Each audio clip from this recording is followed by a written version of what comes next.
कहानी अजनबी का रहस्य। यह कहानी एक छोटे से गांव के एक युवक आरव की है। आरव एक साहसी और जिज्ञासु लड़का था जिसे हमेशा कुछ नया जानने का शौक था। उसके गांव के पास एक पुराना और सुनसान हवेली थी जो कई सालों से बंद पड़ी थी। गांव वाले हमेशा उस हवेली के बारे में डरावनी बातें किया करते थे, लेकिन आरव को हमेशा से उस हवेली में कुछ रहस्य छिपा होने का एहसास था।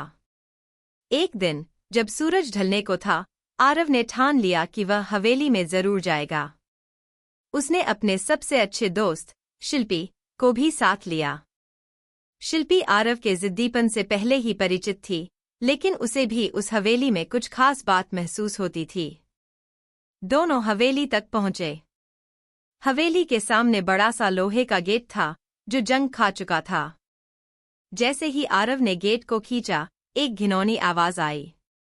गेट धीरे धीरे खुला और वे दोनों अंदर दाखिल हुए। हवेली के अंदर घना अंधेरा था और बासी हवा की महक से हर जगह एक अजीब सा सन्नाटा था। यह जगह कुछ अजीब है, शिल्पी ने कहा। चलो जल्दी से बाहर चलते हैं, लेकिन आरव ने उसे चुप कराया।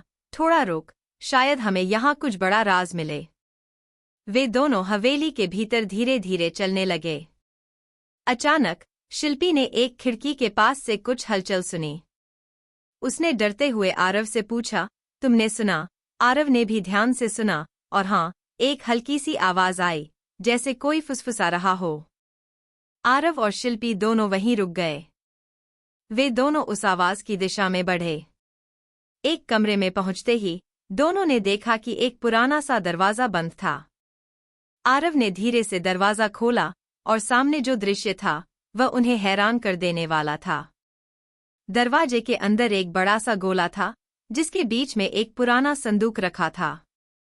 संदूक के ऊपर एक अजनबी आदमी खड़ा था जिसकी आंखों में एक रहस्यमय चमक थी। वह आदमी आरव और शिल्पी को देखता हुआ बोला, तुम दोनों आखिरकार यहाँ आ ही गए।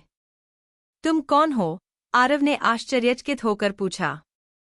मैं वह हूँ जिसे तुम दोनों ढूंढ रहे थे, आदमी ने मुस्कुराते हुए कहा। यह हवेली मेरे पूर्वजों की है और यहाँ एक अदृश्य शक्ति छुपी है जिसे केवल सच्चे दिल वाले लोग ही महसूस कर सकते हैं।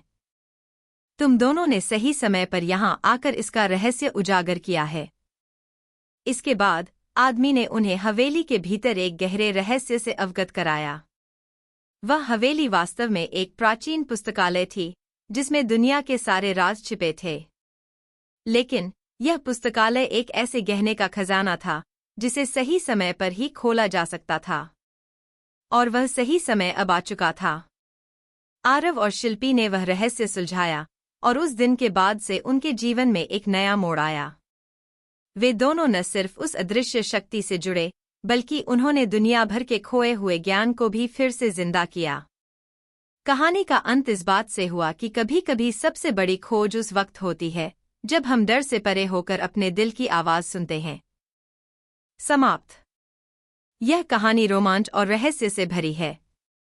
आशा है आपको यह पसंद आई होगी।